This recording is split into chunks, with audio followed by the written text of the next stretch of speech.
Then you turn around and your help come a whole nother way. You know, a lot of times in life, we look at things and we think our help is going to come one way. And you turn around and it might double back on you. You don't know how God is moving. You know, a lot of times people say God, God, God, God, God. And then if it don't show up the way you want it to come up, all of a sudden God ain't in it. But you don't know a lot of times how God moves. God, I've learned over the years, he doesn't do the same thing always the same way. God could take and turn around and put a spin on you that will slam dunk you. And I'm a witness to it because not only am I a daughter, I'm a mother, I'm a sister, I'm a grandmother, I'm an aunt, you know, I'm a friend. God's put some other things on me here lately, and I'm like, okay. You know, one sister shared with me, she was like, receive it, receive it. I was like, okay. So God does what God wants to do, but I'm here to share with you today that God will come up out of nowhere and send the least people sometime in that moment you expect. I went to get some air on my tires yesterday. The place I've been going to for the past few years, they closed down. I don't know what happened, but I was expecting one way. And then God will turn around and send you in another direction and open the door in another way. So I went to get air on my tires, and the gentleman didn't charge me. But I said, you know what? I've learned to sow seeds. Sometimes you have to sow seeds where you are. And seeds aren't always money. It could be kindness. It could be doing somebody something. Or you got to stop looking at things as if you do something for someone, they're going to give you something back. You can't have that mentality. You got to have that faith walk. Because, you know, when you trust in God, it's a faith walk. And I just thank God for today because you don't know where your blessing's going to come from. So I just got back in the car after going to Walmart. And, you know, I looked up on my Cash App. And, I mean, I just got slam dunk. Because it was something I've been working on for next week. But it showed up early. And I thank God for that. So his provision will come through. So it's going to help me take care of a bill that I wanted to pay, get it done, so I don't have to ask any. One of the things I don't like is asking people for things.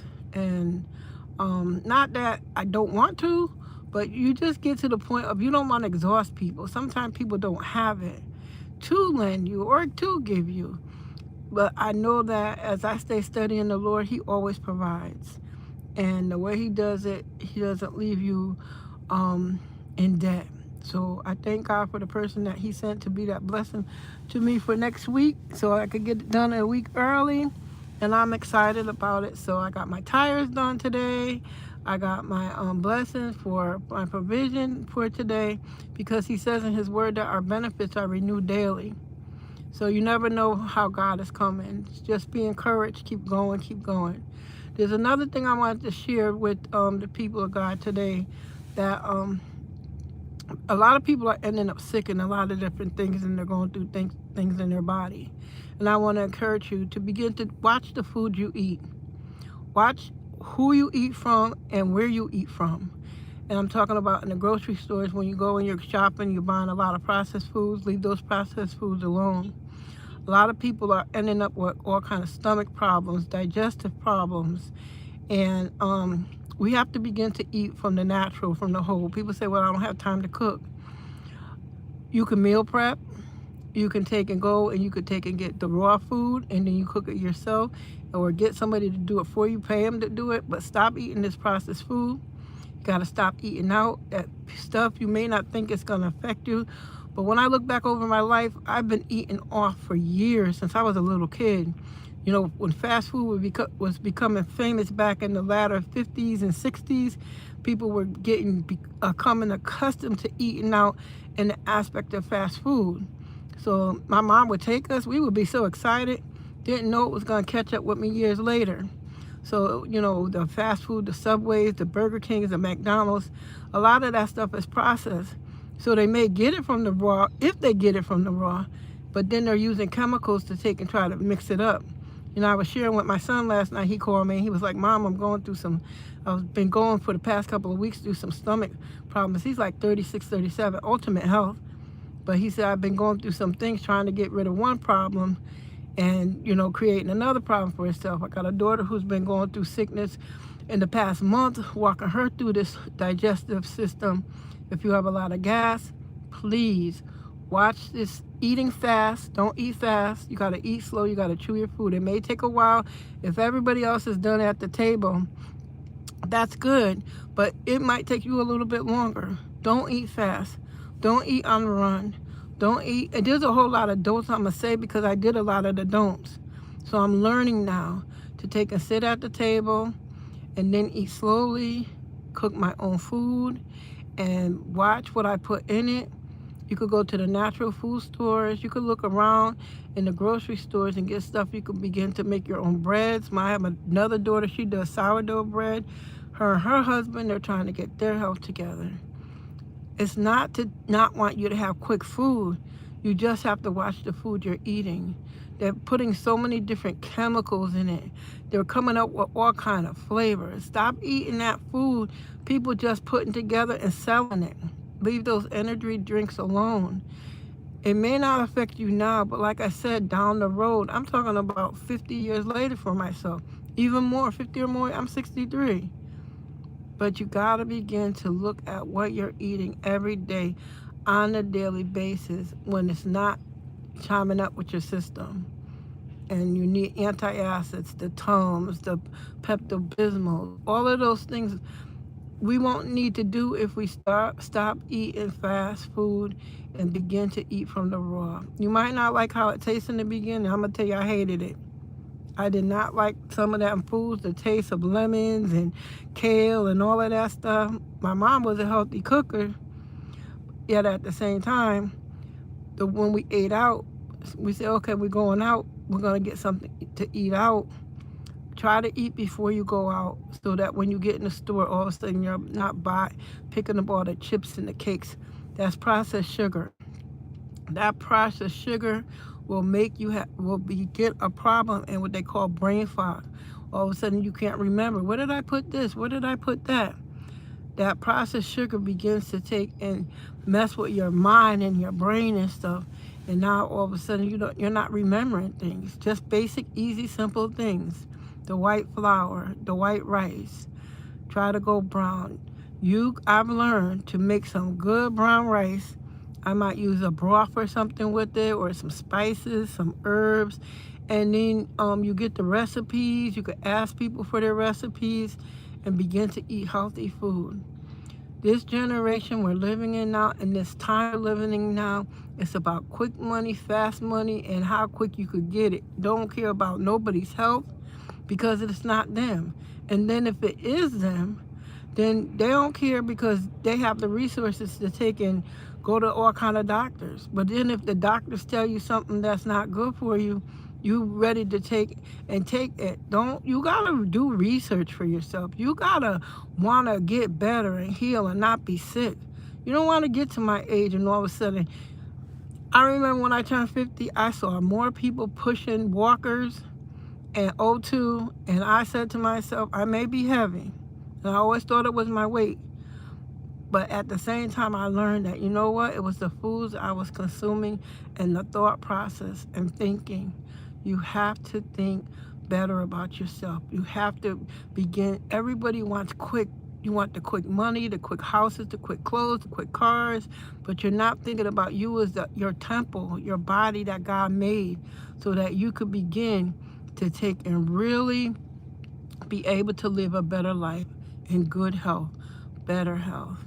So I just want to encourage you today, think about yourself. Think about your children. What are your children eating? What are your children consuming? What are you giving to your grandchildren? Are your grandchildren eating healthy? Is it always quick, rush, let's go, we'll eat on the run? Stop eating on the run, yo, I'm telling you. Like I told my children, sit down, enjoy your food. Stop running around here trying to buy instant everything. And like I shared earlier, leave those energy drinks alone, those energy bars. You gotta eat more fiber, you gotta eat more proteins and stuff in your diet, more greens. Try to get rid of, Jesus is the way, the truth, and the light. And that's the only one I can lean on, because I can tell my own testimony. He's the only one who's bringing me through. And when I get on the phone yesterday, and I may have seemed like I went off, But when I got on the phone yesterday and my son started talking about Jesus, not that he's not a man of God, he is a man of God. But when he started talking about what he going through and how he was calling on Jesus, I told my kids for years, only one to call on is Jesus. Because in the bottom line, he the only one that's going to bring you through. He the only one. And you know what? He said in his word, I'll never leave you and I'll never forsake you. And that's one person I can depend on over and over and over. He doesn't leave me. He doesn't forsake me. He always comes through. He's been bringing me through. He brought my kids through. Like I said, I'm a single parent. Been a single parent for many, many years. And we haven't gone without. We haven't missed a meal. It may not be the meal I wanted, but he always provides. So I'm sharing with you now. Learn to cook for your grandchildren. Learn to cook for your neighbor's kids. Get these kids. Stop letting them run to the corner store and getting all those snacks and stuff. Those corner stores are not healthy. When you get a corner store that start bringing some apples, peaches, and pears up in there on a regular basis, then they could go to the corner store. You have a question when you go through tough times, you're being tested over. Come, don't give up. That's right. Don't give up. We can't give up and we can't give in because that's the only person we have. Like I said, single parent for many, many years. God's brought us through the ups, the downs, and he's still bringing us through. My job right now, being the age I am, is to make sure that my grandchildren know Christ. And that was one thing a woman of God told me years ago. She said, let me share something with you, Sister Fern. I was down in Virginia and outside in Chesterfield County. And what she told me, she said, Sister Fern, she said, make sure, and her husband always preached it, if you don't give your kids nothing else, you give them the word of God. And when I leave here, you best believe I'm going to make sure my grandchildren get the word of God. Because I can't leave it to no one else. It's my job to make sure the future generations and my family are taken care of. It's my job to make sure that they're provided for every day. And if somebody's down, you better be calling somebody up, getting on that phone, and we praying. We will not be defeated. God did not bring me this far to leave my family and my children. And one more thing I want to share with my parents and my older parents. We grew up in a generation, some of us, not all of us. If this isn't for you, please. We grew up in a generation, and we see it more and more now. The disrespect for name calling people outside of their name. If you're doing something and you don't have the right word, don't say nothing. Don't teach your children to cuss, and then you laugh it off when your grandkids cuss. That cussing spirit has to die. It needs to go back to hell. Because God did not raise us to cuss. He never cussed at us. Stop cursing your blessing. When we curse our blessing. So if you're going to take and go forward, begin to be a good, godly example for your children and for your family. So back to what I was sharing with you early. Thank God for your blessings. Begin to look and see the blessings that God just give you help and strength. That's a blessing. Blessings come in so many different ways. And the second thing is to watch your health. Watch the food you're eating. And I say that because, like I said, God's still bringing me through. But we have to make sure we eat healthy so our grandkids and our children can learn that, you know what, eating from the raw and eating from you cooking at home is so much better. And then you know what's in it. All right, it was a pleasure talking with y'all today. You have a good day and be encouraged. This is Sister Fern, for those who know me, and this is Fern for those who don't know me. And I will be chatting with you later. Have a great day. Stay warm. It might snow again, they said, but we don't know. But stay warm. Have a good one. Have a good one, and we're out.